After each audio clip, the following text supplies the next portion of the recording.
Assalamualaikum warahmatullahi wabarakatuh. Kami dari kelas PAIM kelompok 11 mata kuliah materi dakwah akan sedikit menjelaskan tentang ilmu komunikasi sebagai materi dakwah. Pengertian ilmu. Secara terminologi, asal kata ilmu adalah dari bahasa Arab alama yang berarti pengetahuan. Dalam bahasa Indonesia, ilmu sering disamakan dengan sains yang berasal dari bahasa Inggris science. Kata sains itu sendiri berasal dari bahasa Yunani skill, skire, yang artinya pengetahuan. Sains dari bahasa Latin yaitu scientia yang juga berarti pengetahuan. Secara epistemologi, berdasarkan Oxford Dictionary, ilmu didefinisikan sebagai aktivitas intelektual dan praktis yang meliputi studi sistematis tentang struktur dari dunia fisik dan alam melalui pengamatan dan percobaan. Dalam Kamus Bahasa Indonesia, ilmu didefinisikan sebagai pengetahuan tentang suatu bidang yang disusun secara bersistem menurut metode tertentu yang dapat digunakan untuk menerangkan gejala tertentu di bidang pengetahuan. Ada beberapa definisi ilmu menurut beberapa ahli, diantaranya Carl Person mengatakan ilmu adalah lukisan atau keterangan yang komprehensif dan konsisten tentang fakta pengalaman dengan istilah yang sederhana. Ashley Montagu menyimpulkan bahwa ilmu adalah pengetahuan yang disusun dalam satu sistem yang berasal dari pengamatan, studi, dan percobaan untuk menentukan hakikat prinsip tentang hal yang sedang dikaji.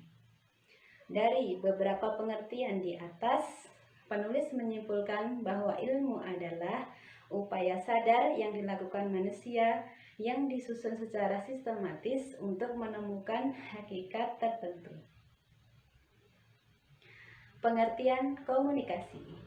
Secara terminologi, komunikasi atau communication berasal dari bahasa Latin yaitu communicatio yang berarti pemberitahuan atau pertukaran.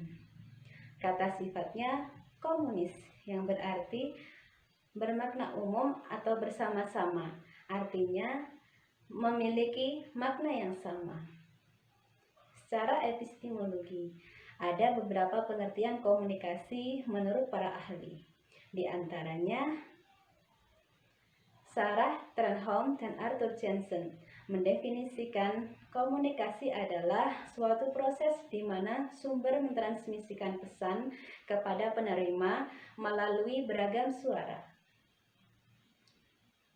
Yang kedua, Hofland mendefinisikan komunikasi adalah proses di mana individu mentransmisikan stimulus untuk mengubah perilaku yang lain. Dari beberapa pengertian di atas, penulis menyimpulkan bahwa komunikasi adalah proses pengiriman pesan dari seorang komunikator kepada komunikan melalui media tertentu yang dapat menimbulkan efek atau akibat yang dapat dirasakan oleh komunikan. Pengertian ilmu komunikasi. Ilmu komunikasi adalah upaya yang sistematis untuk merumuskan secara tegar asas-asas penyampaian informasi serta pembentukan pendapat dan sikap. Definisi tersebut menunjukkan bahwa yang dijadikan objek studi ilmu komunikasi bukan saja penyampaian informasi, tetapi juga pembentukan pendapat umum dan sikap publik yang dalam kehidupan sosial dan sikap politik memainkan peran yang amat penting. Menurut penulis, ilmu komunikasi adalah ilmu yang mempelajari tentang bagaimana proses penyampaian pesan agar menjadi efektif sehingga dapat mencapai sasaran yang dituju. Adapun salah satu tujuan komunikasi adalah perubahan sikap, perubahan perilaku, dan perubahan sosial. Objek kajian ilmu komunikasi. Menurut Hamijoyo, objek kajian ilmu komunikasi adalah perilaku manusia yang dapat merangkum perilaku individu, kelompok, dan masyarakat. Sementara pendapat lain ada yang mengatakan bahwa objek ilmu komunikasi terdiri dari dua, yaitu objek material dan objek formal.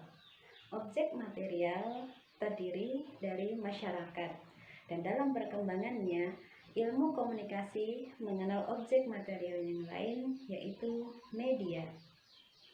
Sementara objek formal komunikasi adalah situasi komunikasi yang mengarah pada perubahan sosial, termasuk perubahan pikiran, perasaan, sikap, dan perilaku individu, kelompok, bahkan masyarakat.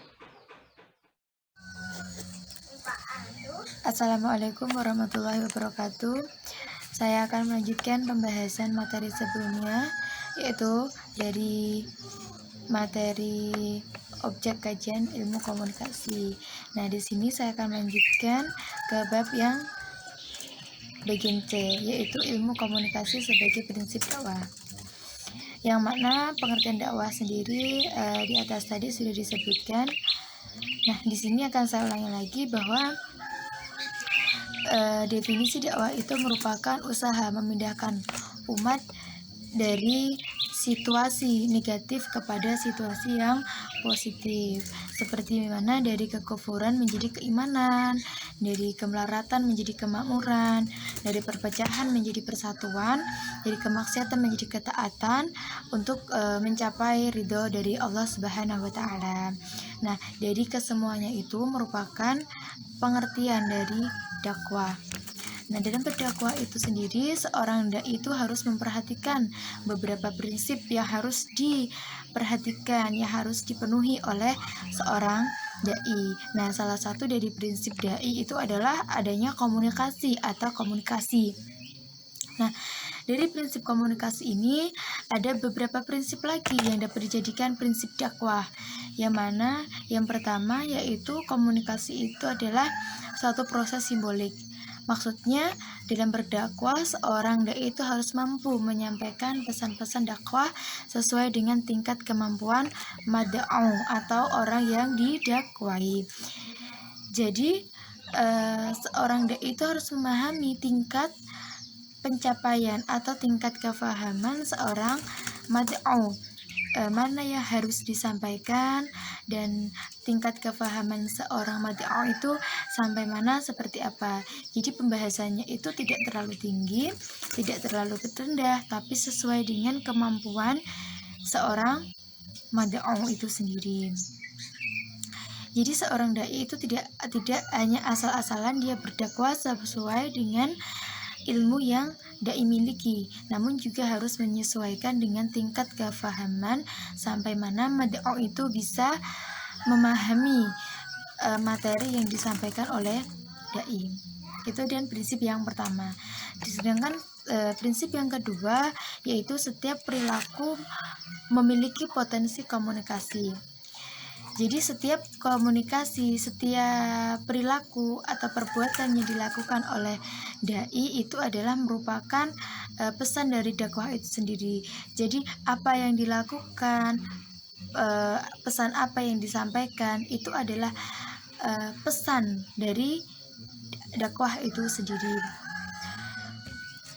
Sedangkan prinsip yang ketiga yaitu komunikasi memiliki dimensi isi, di mana dakwah itu bukan hanya pesan dakwah saja, akan tetapi dakwah itu harus pula memperhatikan cara penyampaiannya, cara mengisi materinya itu harus disampaikan oleh seorang dai. Jadi bukan asal-asalan, bukan hanya menyampaikan pesan dakwah, membacakan isinya saja, namun juga harus cara menyampaikan dakwah itu sendiri harus diperhatikan.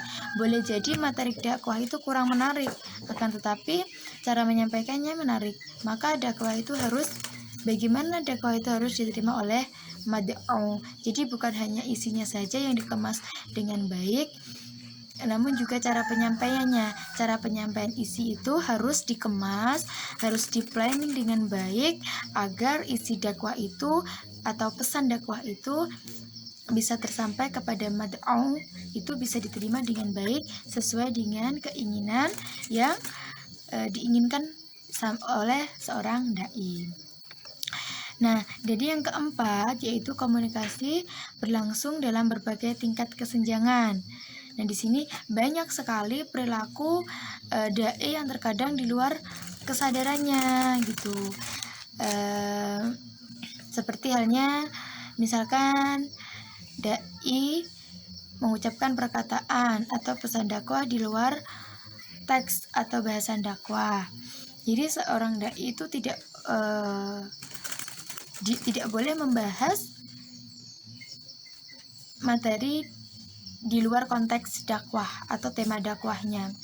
Ketika dai itu menyampaikan dakwah tentang misalkan haji, jadi yang harus dibahas itu adalah konteks di mana haji itu rukun-rukunnya haji atau lain sebagainya yang membahas tentang haji. Jadi seorang dai itu harus mengemasnya itu dalam satu materi, itu dikemas dalam satu bahasan, bukan pada bahasan-bahasan yang lain atau menyangkutkan materi-materi yang lain di luar konteks tema yang ingin disampaikan oleh seorang dai itu sendiri. Nah, hal itu bertujuan untuk apa? Supaya pemahaman si mad'u itu tidak terpecah belahkan. Jadi mad'u itu bisa fokus terhadap pesan yang disampaikan oleh dai, tidak kemana-mana, tidak pesan yang ini disampaikan secara bersama. Assalamualaikum warahmatullahi wabarakatuh. Selamat siang teman-teman. Baik, di sini saya akan menyambung materi yang sudah disampaikan oleh Mbak Elia dan Mbak Weni. Poin selanjutnya yaitu di sini tentang hubungan ilmu komunikasi dengan dakwah. Jadi dakwah dan komunikasi itu merupakan rangkaian yang tidak bisa dipisahkan. Bagaimana maksudnya? Karena sebagaimana yang sudah dibahas sebelumnya bahwa komunikasi itu sendiri adalah sebuah rangkaian kegiatan untuk mempengaruhi orang lain agar orang lain itu bisa merubah sikap dan tingkah lakunya. Nah, hal ini tuh sama dengan tujuan dari dakwah itu sendiri, yaitu untuk menyampaikan kebenaran kepada mad'u agar si mad'u ini dapat memperbaiki apa yang kurang dan apa yang salah di dalam dirinya. Sehingga dalam hal ini dakwah itu jika ditinjau dari segi komunikasi itu merupakan suatu proses penyampaian pesan-pesan berupa ajaran Islam yang disampaikan secara persuasif dengan harapan agar komunikan atau mad'u itu dapat bersikap dan berbuat sesuai dengan ajaran yang telah didakwahkan. Nah, dari sini kan bisa kita ambil kesimpulan jika dilihat dari segi prosesnya, dakwah itu sendiri kan merupakan suatu komunikasi, yaitu komunikasi ajaran Islam di mana dai menyampaikan pesan-pesan berupa ajaran Islam kepada mad'u melalui lambang-lambang, dan kemudian si mad'u itu menerima pesan tersebut, mengolahnya, dan kemudian meresponnya.